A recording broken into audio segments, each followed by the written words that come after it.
In millions of households, the moment the sun goes down, a very specific, unspoken rule takes effect. You do not, under any circumstances, cut your nails in the dark. Growing up, the warnings were always the same. Breaking this rule invites negative energy into the home. It angers the goddess Lakshmi, draining your family's wealth. Some even warned that snapping a nail at night literally shaves days off your lifespan.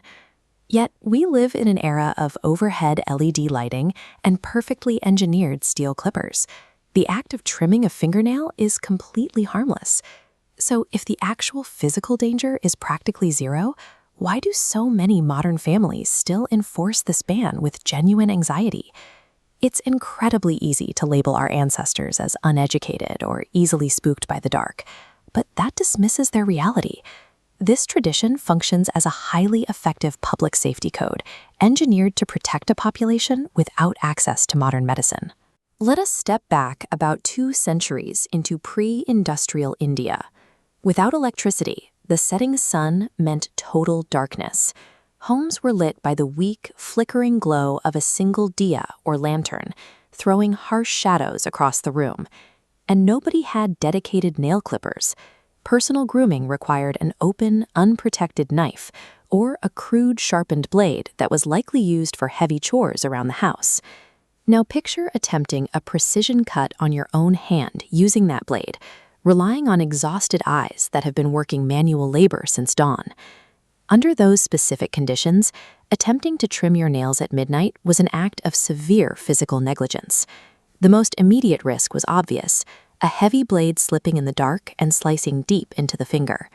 The secondary hazard was entirely invisible: jagged nail clippings forcefully scattering off the blade and disappearing into the shadows, landing straight onto dirt floors.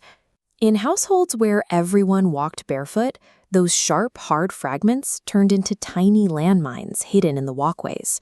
You have to factor in the medical reality of the time.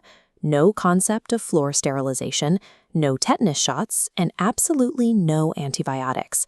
A minor laceration on your thumb or a puncture wound on the bottom of a foot from a dirty clipping would rapidly escalate. That small cut invited blood poisoning, gangrene, and eventual sepsis. The warning that cutting your nails would shorten your lifespan was completely literal. A careless slip of a dirty blade in the dark could very easily kill you. This presents a massive communication problem for local leaders.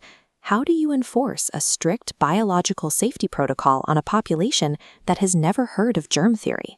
They solved it by translating scientific realities into cultural language: religion, karma, and divine punishment. Nighttime was meant for rest, designated as a sacred period. Cutting represented physical labor, conflicting with that peace.